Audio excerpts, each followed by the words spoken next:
What's going on, guys? Welcome to the Mog House, and this week's video we're finally continuing the journey of hunting every notorious monster ever from Final Fantasy XI.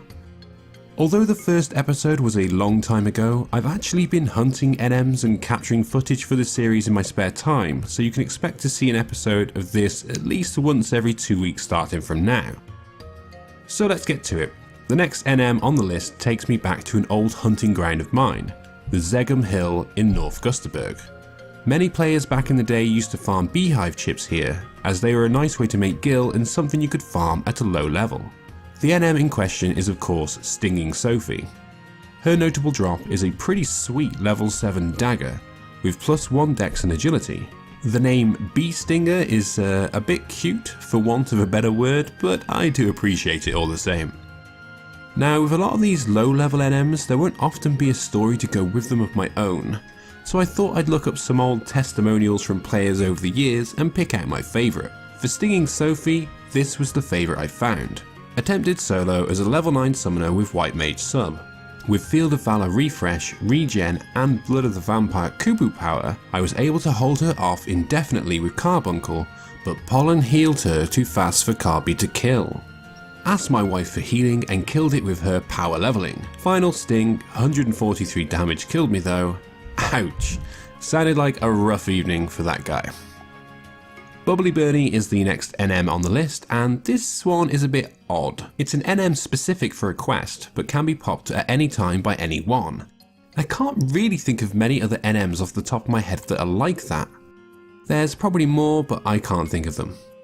You spawn it for a quest called the Cold Light of Day by trading a Quus to the triple question mark by the lighthouse at M10 in South Gusterberg.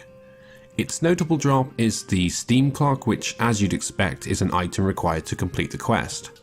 What I love most about this NM though is on the Wikipedia page it states, can be defeated by an alliance of level 1 jobs.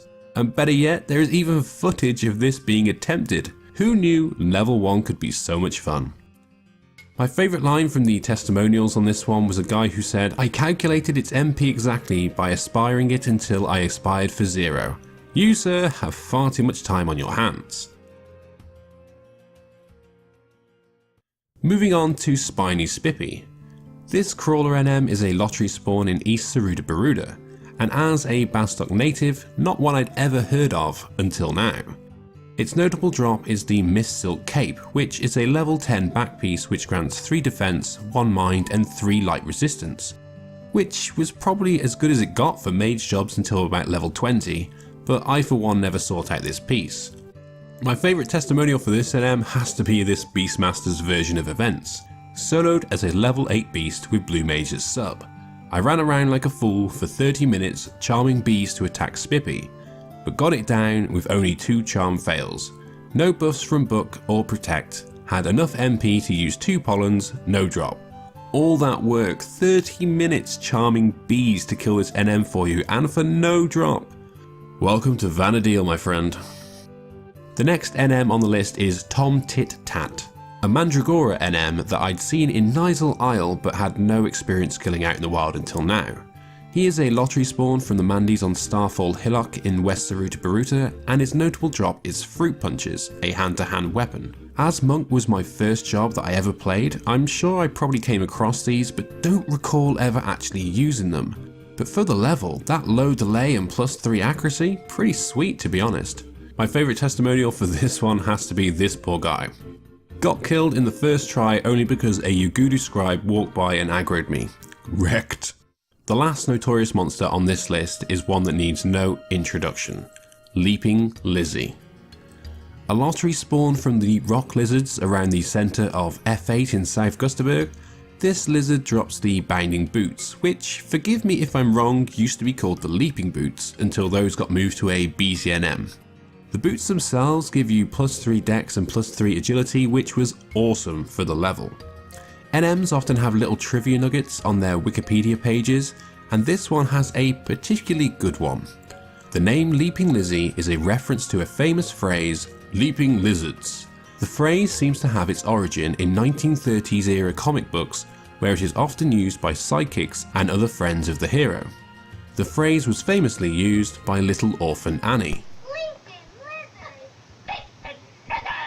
I must apologise now, as future videos are probably going to include me saying leaping lizards wherever I can fit it in. As for testimonials, the best one isn't actually on the Wikipedia page at all, but comes from fellow Final Fantasy XI enthusiast Hunting for Games. He once killed it 9 times on Christmas Eve without getting the boots to drop, but years later he renewed his pleasantries with his old foe. So I sat with him, shared endless stories of our battles together over the years, all the times I killed him, the one time he killed me when I claimed him as like a level 8 something I was leveling. Walked side by side with my old nemesis, sharing a rare quiet moment in this game of frenetic claims and destruction. And then I stabbed him in the f***ing face.